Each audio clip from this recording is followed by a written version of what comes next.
Blog Talk Radio.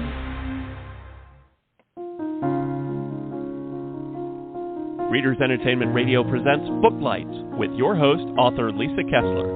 Booklights, where we're shining a light on good books. Good morning, everyone. I am so sorry that it's tax day, but we are going to distract you with interesting stories about thriller books. So thank you for being here. And if you're listening live, welcome. And if you're listening later, welcome to you too. Today, you are in for a treat because we have Christopher Reich on, and he is a New York Times best-selling author of amazing thrillers, and he's got a new one out to tell us about. If you haven't read him yet, I'll read his bio so you can get to know him.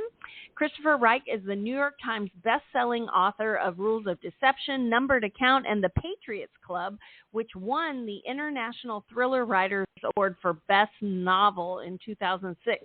His new novel, Matterhorn, is available now, and you can learn more about him and all of his books. You can go binge reading. There are so many books, so it'll be really fun, and they're all on his website. I did put a link to his website right there on Blog Talk, so if you're listening live or if you're listening later, you can click that link and check out what he's been up to and sign up for newsletters and all that kind of thing. So definitely go check it out. And without any further delay, are you there, Christopher? I am here, Lisa. Nice to be here. Oh, I'm so glad you could be here today. Matterhorn is burning up the Amazon bestseller lists. And can you tell everybody about what it is and why they should go grab it this week? Oh, sure. Thanks. I certainly will. This is my latest book. It's called Matterhorn. It's set, as the title suggests, in Switzerland primarily, but also across Europe. It's a big, globe-trotting, bomb-ticking, loyalty-blurring thriller, the kind that I've been writing for 15 years. You know, I say as a preface, I grew up reading the classics: Robert Ludlum, Frederick Forsyth, Tom Clancy. So if you like those kind of books, those are the kind of books that Christopher Reich writes. Now, Matterhorn, as I said, it's set in Europe, in Switzerland. It's the story of a retired CIA agent named Mac Decker, who's been in hiding in a small alpine village for 8 years. He had to go away because he'd been betrayed by his closest friend, and his life and the life of his family was put at risk unless everyone believed with certainty that Mac was dead. Now, the book opens up on the steep face of the Matterhorn, an exchange of information between two spies, an American and a Russian. Things go poorly, and without giving away too much, one of them perishes. The one that perishes turns out to be Mac's son, Will, and his death brings Mac out of retirement, out of hiding, as Mac has to find out who was responsible for his son's death, and, of course, seek revenge in the meantime. And I saw that this is Mac Decker Book 1. Does that mean he's going to stay, he's getting back in the spy business? Are you going to write more books? Yes, he is back in the spy business, whether he likes it or not. It's kind of like The Godfather. They keep dragging him back in when he thinks he's out, you know. Right. But, of course, I'm trying to build out the whole Mac Decker universe, which is absolutely so interesting. There have been so many changes recently in the whole kind of espionage ecosphere. It's at once more sophisticated and also more old-fashioned than it used to be, with the use of the technology that's available, but also there's so much technology that's very, very hard to hide these days because everyone could spot your face and track you down. So it's fun working with all that and just, seeing through Mac's eyes as he's brought back into the heart of the intelligence community, how he learns to use these new, incredibly powerful tools at his disposal. That's cool. And do you find yourself, I hadn't really thought about that, but, with Google face recognition and all that kind of stuff, do you have to make your spies use less tech so that, Anonymous can't hack into it and see what they've been up to?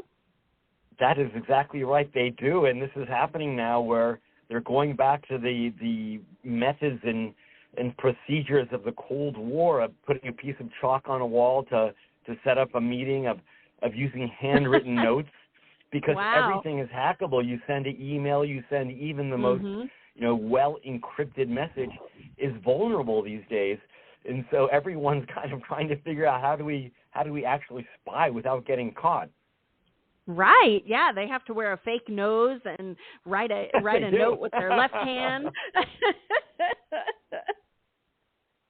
No, that's what's happening. And there was recently a really good book that came out written by a woman who was head of the of making disguises for the CIA for the last 30 years and making those kind of Mission Impossible faces, where you see Tom Cruise reach down to his neck and pull off these masks. Well, apparently this happened.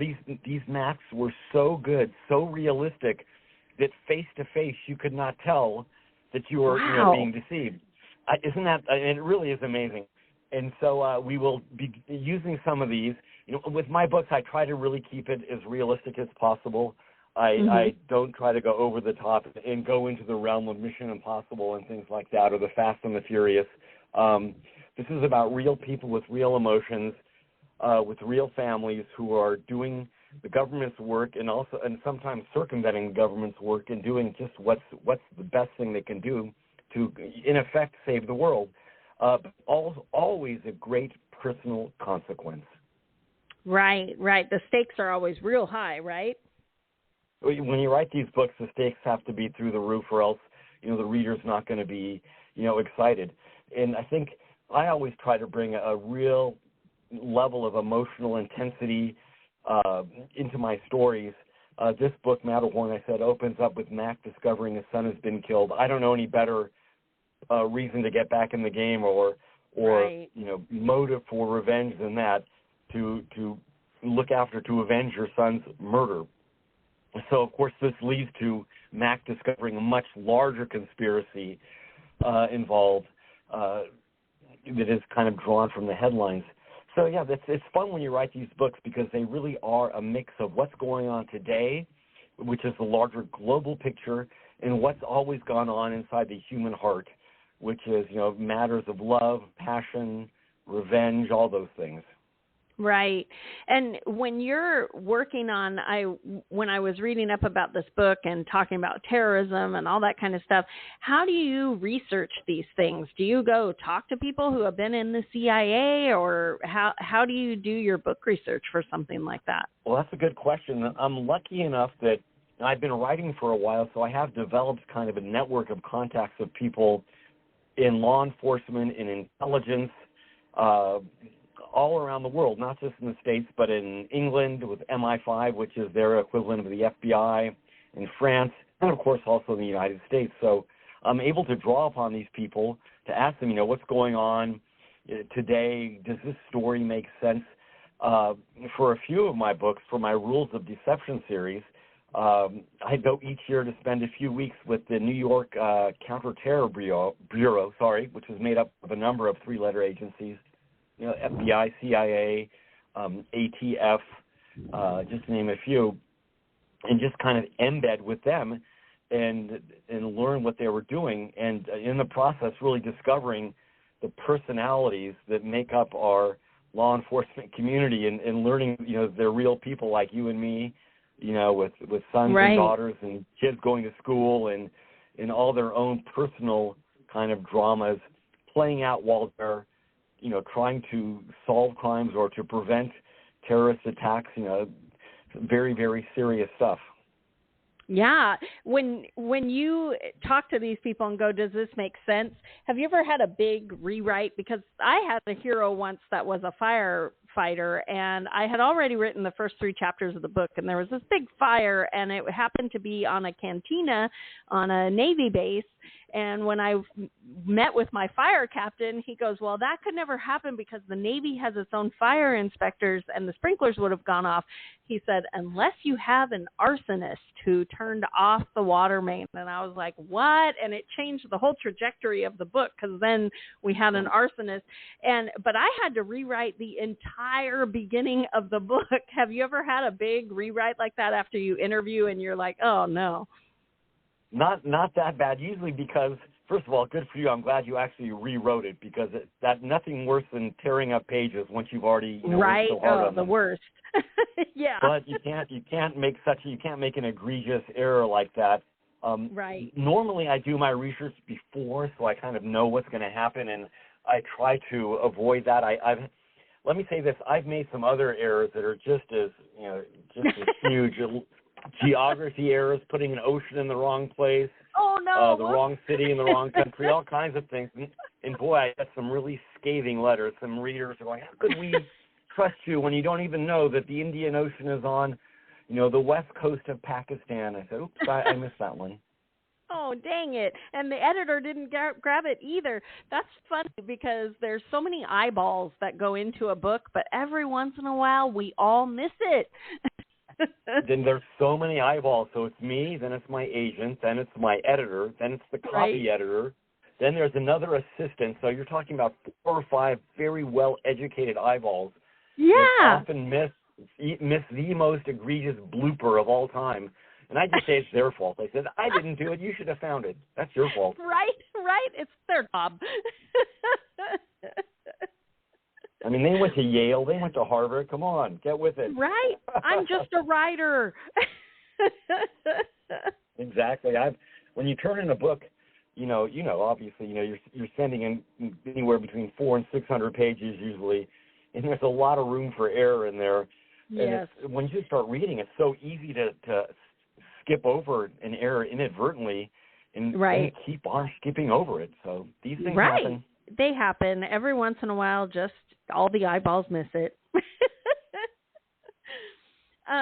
When you were talking about this book and the clock ticking, I was, of course, thinking of 24 because that had the anti-terrorism and every episode had ka-chunk, ka-chunk. Do you hear that when you're writing your chapters? Do you have that clock ticking in the back of your head to keep that tension going? Absolutely. First, I love that show. 24 was so right. That was awesome, a great show. Remember, it debuted right after 9/11, so the timing couldn't have been better or worse. Better for TV, worse for our country. But people were really ready to watch a show about how we go track down terrorists who want to inflict harm on inside our borders. So when the whole point of my books is they're page turners, they're pedal to the metal adrenaline fests. So I'm always thinking of the clock ticking. The bad guy's always one step ahead, getting closer to doing something terrible. The good guy has to surmount incredible obstacles, both personal and professional, and everybody has to be after him. It just can't be the bad guy. Usually his own people are coming after him. Even his friends don't believe in him. And he has to persevere in this crusade to do what's right at all costs. So, yes, the clock is always, always ticking. And did this book offer you any big surprises? Because I have friends who are big-time plotters, and even then, sometimes characters do something, and you're like, wait a minute, what? Did you have any surprises when you were writing this one? No. I always have surprises because I write longhand on a yellow legal pad. Oh, my God. That's where the magic happens. But whenever you start writing, and the fun of this is you never know as you're creating a character or as action is unfolding, what's going to all of a sudden come out of your head, something that you forgot about a long time ago, some experience you had, something you've read that you want to put in there. So, you do your best to steer in one direction, but oftentimes imagination or whimsy or whatever you call it will steer you in a different direction. And you just have to go with it. And that's where the books get good because it's like, holy crap, I didn't think about that. It's only by sitting there doing the work. Whenever I have problems writing, my agent, he always says, Chris, stop complaining, just write. And this always works out. The problems are always worked out. It's like, in the movie Shakespeare in Love, my favorite movie, the guy's always asking, everything's going wrong, and he goes, don't worry, it'll always turn out right in the end. Right. Right. Well, I've always found that the books that took the biggest right turn, if I trust it, it always turns out better than what I thought I had planned, Exactly. And it forces you to be more creative. And I will say this, though. You asked if I I'd made mistakes in terms of just like writing stuff that couldn't take place. I've made a lot of mistakes where my plotting goes wrong, where I send a character down a certain road, figuratively, and all of a sudden 30 pages, I go, oh, this doesn't make sense. I better come back. So when I write my books, I outline my first act, which is the first 100 pages pretty much, and I kind of then know where the book's going to end. I know where the big explosive finale will be. And all my problems take place in then charting that course from page 100 to page 400. That's when all hell breaks loose. And I'll make all kinds of mistakes and go forward and backwards, and it's never linear. It's always curving all over the place until finally, the story makes sense. I love that. Well, everybody who listens to this show, well, not everybody, but most people are readers, and they're really interested in, how you became a writer. And, was it twisty-turny? Were you doing something else and got a big story idea? What did your personal writing journey look like? Well, I think mine is kind of, I don't know, maybe it's either typical or atypical, but I never earlier on in my life was dreaming about becoming an author. Never. I went to Georgetown University, School of Foreign Service. Then I worked as a stockbroker. Then I got my MBA at the University of Texas. And then I went to work in Switzerland at the Union Bank of Switzerland. And I was just, intent at all costs on, making a lot of money and becoming successful in business. And, it was the era of the movie Wall Street, of Gordon Gekko, greed is good. Right. And I think I was consumed by that mentality, too. It's like I'll just work, 100 hours a week, until I'm a millionaire. So I didn't want to write at all. And I quickly discovered working in Europe that I wasn't the greatest financial mind ever. And while working at UBS, I was working in the mergers and acquisitions department, and I would be the guy that wrote these big, what's called deal memos, with these big 400-page tomes talking about companies that are for sale or we're going to buy. And one day I got called in, Lisa, by the head of the Swiss bank, head of UBS, who's the closest thing to God as there is in Europe. They're just in Switzerland. They're just, they are feared and revered and respected. Anyway, he calls me in. He goes, Mr. Reich, he goes, I just read this deal memo you wrote. And he goes, it's the first one that ever made me laugh. And he put his arm around me and he said, you are our own Michael Crichton. Wow. And, the author of Jurassic Park and, 100 other great, bestseller, Terminal Man, Andromeda Strain. And that always stuck with me. And so all of a sudden, flash forward 7 years or 6 years, I left banking. I was running a watch company in Switzerland. And for certain reasons, I decided to leave. And I just gotten married, and I said, I don't want to do this corporate rat race anymore. I think I want to write books. And my new wife looked at me. She said, well, Chris, you never took an English class at Georgetown, did you? I said, no. She goes, you haven't secretly been writing short stories and stuff and hiding them in your drawer, have you? I said, no, but I just know I can write a thriller. I can write bestsellers. And she looked at me and she goes, I think you can too. And so we left That's a good wife.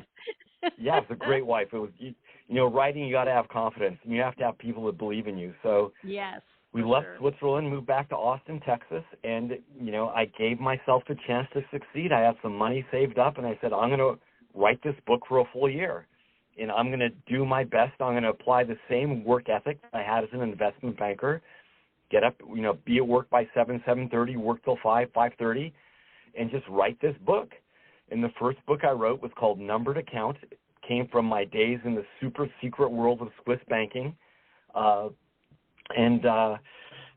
First draft, 660 pages.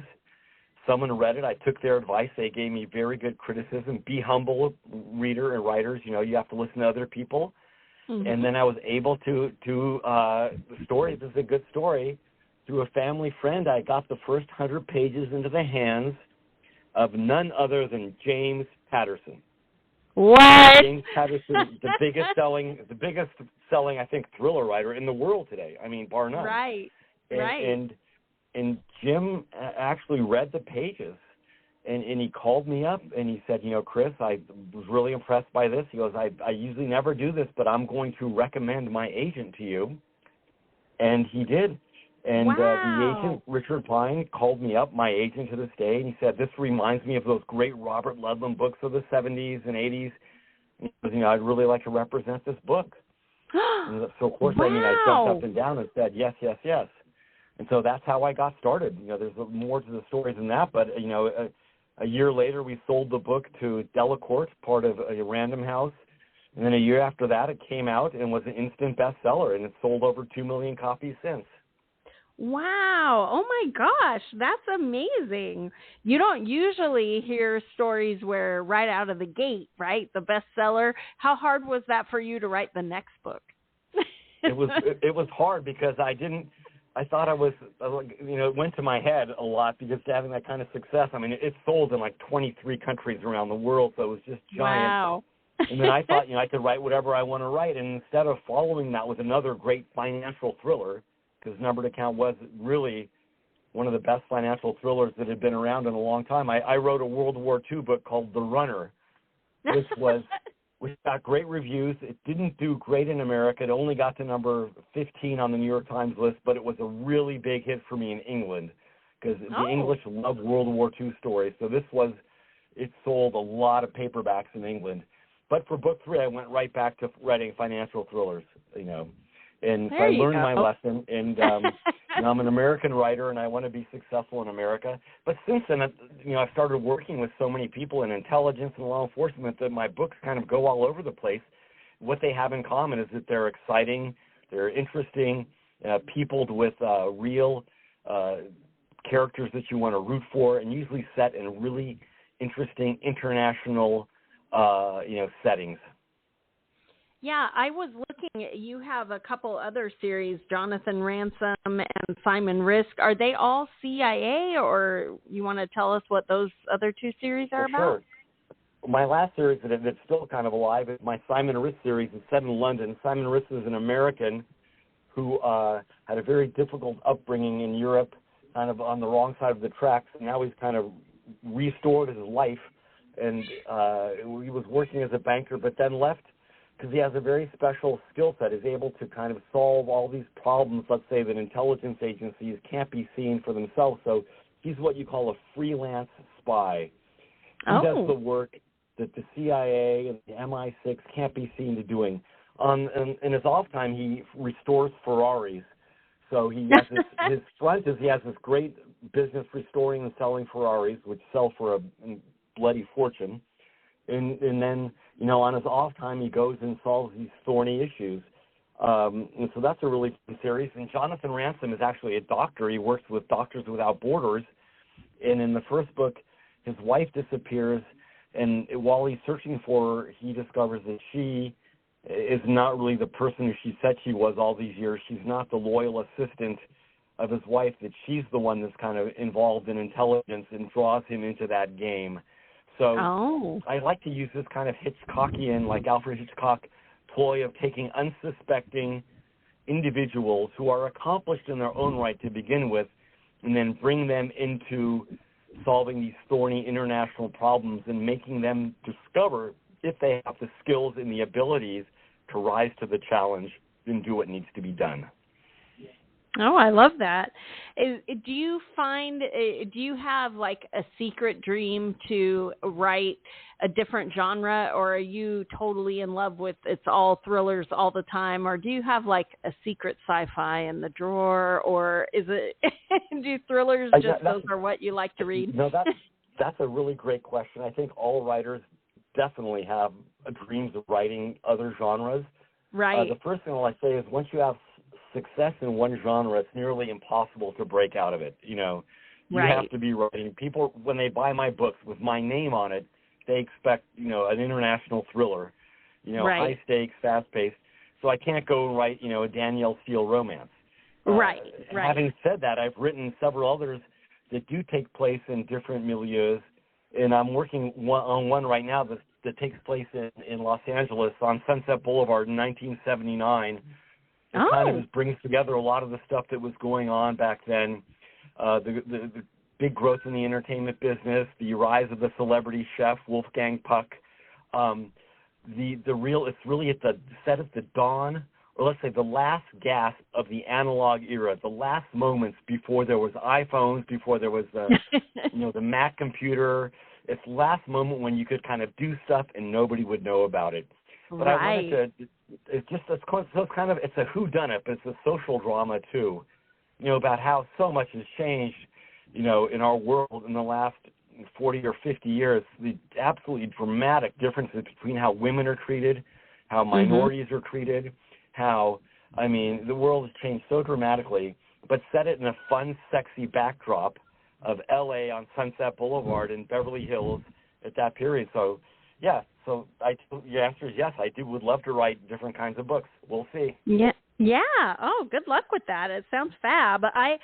I love that I've read a few books recently where they're like in the 80s before there was a cell phone, and it's wild to me now. I mean, I lived through the 80s, but it's wild to me now because I'm so used to my phone, having the internet everywhere you go, all this kind of stuff, and to read a book where suddenly the high tech is a pager. Isn't that fun? I love it. Yeah, and that's what I want to accomplish with this book is to go back in time when there were pay phones, when you could walk around and people don't know where you are. They can't see where your phone is. It was such a more fun time in terms of, I grew up in L.A., so this is my life that I'm drawing upon. I grew up in that area, West L.A. in the 70s and 80s. It was so fun then. And like I say, you could do stuff without being caught, without people looking over your shoulder. There was so much less accountability. And right. People didn't really treat each other that nicely. No. Men certainly didn't treat women nicely. They were objectified and treated as second-class citizens. And it's just a fun world to explore, in this realm of a whodunit set at the sexiest #1 restaurant in L.A. In 1979. Yeah, there was a documentary, I think on Netflix, they were talking about the all the different serial killers in the 80s in New York, Times Square area, and I had never thought about it, but they, because there weren't cell phones and you couldn't tell, who rented a room, and there wasn't, all of these ways to track people, and it's scary, but also, given how connected we are now, I would think as a thriller writer, that would be really fun stuff to work with because you don't have to deal with all of those issues, right? Well, if you remember how they caught David Berkowitz, that's the son of Sam, who was killing people with, blowing them away with his big pistol in the late 70s. And they caught him by parking tickets. They found the same car had been illegally parked at the site of like 4 or 5 murders, and that's how they knew. And so it was true old-fashioned, just street police work. Police work. The leather on your soles. They tracked this guy down, and it was still miraculous that they got the guy. But yeah, so it's a fun world to write about, and yeah, it's great. Well, I already can't wait for your dream book, so keep me posted. It certainly will. It's called Sunset 79. Great title. Oh, it is. Okay, great. Okay, so we'll all keep our eye out for that. But in the meantime, everyone should go check out Matterhorn, and it's Mac Decker's first book, and there's going to be more, Our Unwilling Spy. Can't wait to read it. And if people get really excited about your books, how can they connect with you? We're just talking about not being connected, but how can they connect with you? I'm all over. I'm on Facebook, Christopher Reich. Just put my name in Facebook, you'll find me, or on Instagram. Of course, I have a webpage, www.christopherreich.com. So, I love hearing from readers. Always good to get their feedback, and hopefully, I say just give me the good reviews. Right? If you love a book, always leave a review because it definitely helps the author have the ability to get a book and sink your teeth into it and then leave it when you're done. Exactly. So, and of course, you can buy the books on Amazon.com or where your favorite bookstore is. So, Matterhorn. I must say I loved writing it, and I would, I can't totally guarantee, but I give you my word that you will enjoy this read. Oh, I can't wait to read it. So thanks so much for being here, Christopher. It was great chatting with you, and good luck with this new series. Thank you, Lisa. It was a pleasure. Bye. Bye-bye. Thanks for joining us on Booklights. Be sure to connect with us at www.readersentertainment.com for articles, blogs, videos, and podcasts that matter to readers.